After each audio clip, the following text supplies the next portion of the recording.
Thanks, Dory.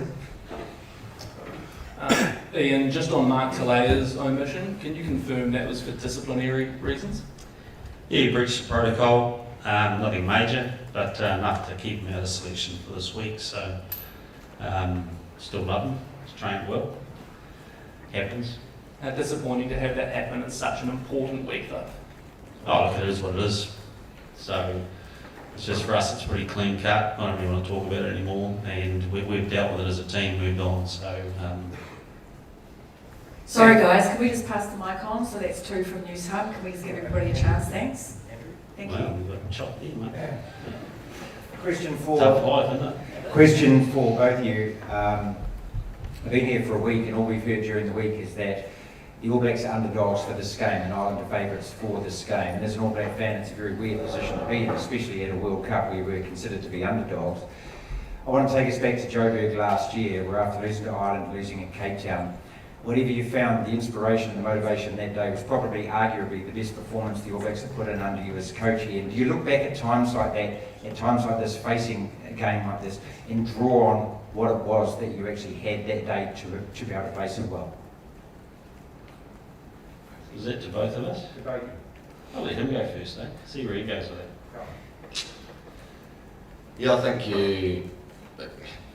going through tough times and good times as a team, you draw back on that for sure. I don't think there's been any chat amongst our team around like underdogs or favourites or anything like that. We're just aware that we're playing the best team in the world. It's a quarter final, but it's technically a final, isn't it? Because the loser goes home. So I think we can draw on the fact we know the work that needs to go in. We know that we need to turn up with an intensity, but also like a freeness and a willingness to play.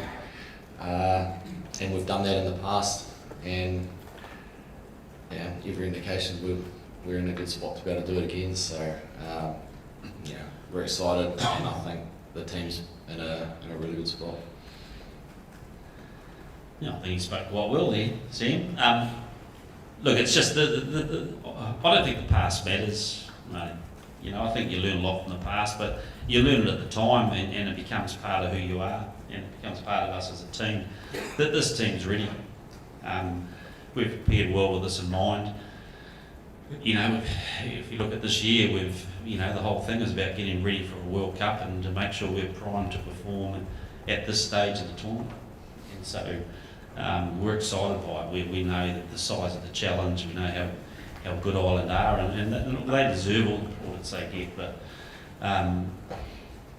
it's playoff rugby is about who's best on the day.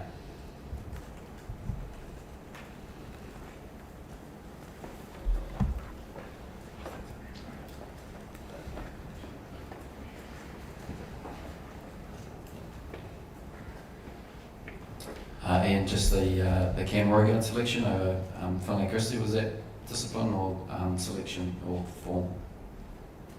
What would make you think it's discipline? Just similar follow about the Mark Tilley. I just want some clarification. No, it's we just felt it's horses for courses for this particular game. We just think Finlay's got an edge defensively. We think there's a lot of action likely to happen around the ruck defensively, and we've been delighted with Cam's form and in a different type of game. It might have gone slightly differently, but this one here we've gone for that.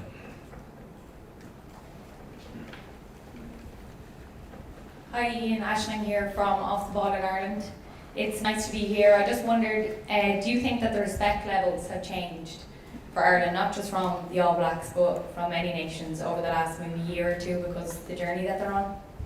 Oh, absolutely. You know, I think, I think there's always been respect. There's always respect amongst teams at the international game. You know, and so this is not just something from the last 12 months. It's something that's been brewing for the last 5 or 6 years in Ireland. So, look, they've done a superb job and earned the position they're in, like I said earlier. So, and then when they get the upper hand on you a few times, naturally you respect them because it hurts. But look, you just got to take your hat off to their form, their run of wins, done well. but again, we start the game at 0-0 and let's get stuck in. It should be a great game. Ian, can you tell us what the breach of protocol was, please?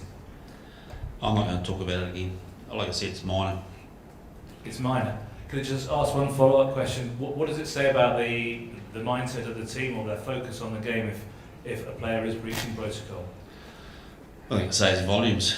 We believe in what we stand for, and I think that speaks volumes for the team, willing to make that sort of decision this sort of week. Was that a whole team decision? Or I just answered that question. Sorry, next question, sorry. In you've selected your two young props, Terrell and Ethan, and you've got two even younger guys on the bench backing them up. Can you just talk through those calls and I guess the omission of the two old guard of Offa and Nepo? Yeah, tough. You know, we've got 6 props, 3 hookers that we're probably happy to start them all at the moment. So everyone's fit, healthy, and we just feel it's the right mix. You know, I think probably a little bit of mobility and I guess agility defensively is probably the one catalyst in that. We feel the scrum's going well regardless of who goes in there, so we're confident with the scrum side of it. But just the areas that we believe are going to get challenged and we need to challenge Ireland, that Fletcher and Tamati just give us a little bit more in that space this week. Ian, excuse me, Justin Tracy from Irish TV. Ian, were you at all tempted to go with Damien McKenzie at fullback? Yeah. Go through everything. You know, he's playing well. But like the combinations we're getting, and like the fact we've got a sort of a change-up option as the game unfolds, and I think that the trio of Richie and Bodie and Damien's working really well for us in whichever format we have. So, but also really delighted with Richie's form and with Bodie's form. So it's it's tough, always tough decisions. But the great thing is that Damien's come in and really put his hand up with his form, and he gives us some good impact off that bench. Ian, you know that Ireland had never been past this stage of a Rugby World Cup. Can you, as a squad, play on that at all on Saturday? Look, Ireland came in the World Cup last year as number ones, didn't they, just before the World Cup? So, I mean, they've walked different journeys, but like I said earlier, the past is the past. I think it's probably a slightly newer, I wouldn't say it's a newer Irish team, but it's an Irish team on a mission. It's an All Black team on a mission, and so, I think I'll leave it to you to talk about the past and what that means and the burdens and everything everyone carries. But at the end of the day, we all carry burdens going into these sort of games, and the key thing is to clear your head and just play, and that's the state we want to be in. G'day. Just to follow up on that, and perhaps Sam, if you can have a comment too. By week, quarterfinals, semi-finals, finals, do you feel like that gives you an edge, knowing that you've been there and done it? Well, it gives us confidence that we know what it's about, and there's no doubt. Like in my time, we went to 2015 and we had to deal with the demons of France and Cardiff, and even talking about 207 and like I said, in 2019 it was all about playing a red hot Irish team that had beat us the year before and come into the tournament number one. So there's a lot of synergies if you look at the past. But what we have learned is that the real lesson is that it doesn't mean anything. What means is, the only thing that means anything is how you play on the night.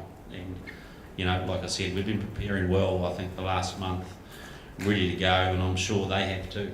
So should be a great game.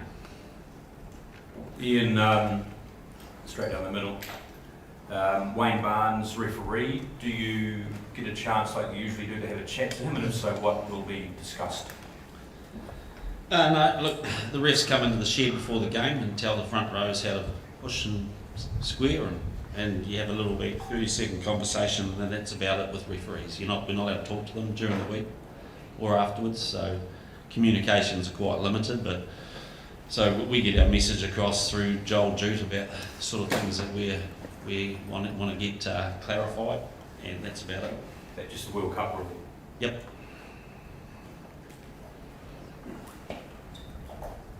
Sam, I'll ask you this one. Tommy Martin from Virgin Media Ireland. You're probably aware of the support that the Irish team have been getting, especially in the matches in Stade de France. Is keeping that support quiet part of the game plan? Yeah, well, part of the game plan is to start well, and if we're able to do that, then it should have a flow-on effect to keeping the crowd a little bit quiet. Unfortunately, New Zealand's a little bit further away than Ireland, so they're able to jump on a plane and get here and support their team a little bit easier. But I know there'll be plenty of Kiwis there too, and yeah, look, obviously both teams will be trying to start well. It's going to be a heck of a test match, so the start's going to be important.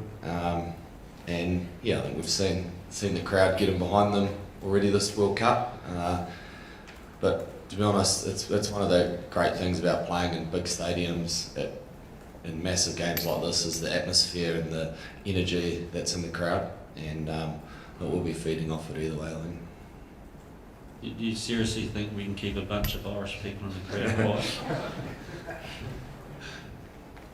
Sam, just a question for you. There's been a bit of talk earlier this week about a supposed fear of failure for this All Blacks team. I was just wondering if you could talk to the flip side of that and the opportunity that presents itself here. We've all talked about the fact that the Irish are the #1 ranked team in the world. I'm just wondering what it would do for your own confidence and what sort of message it would send if you could win this game. To be honest, that's the first time I've heard that we've got a fear of. We got a fear of failure. First time I've heard it all week, but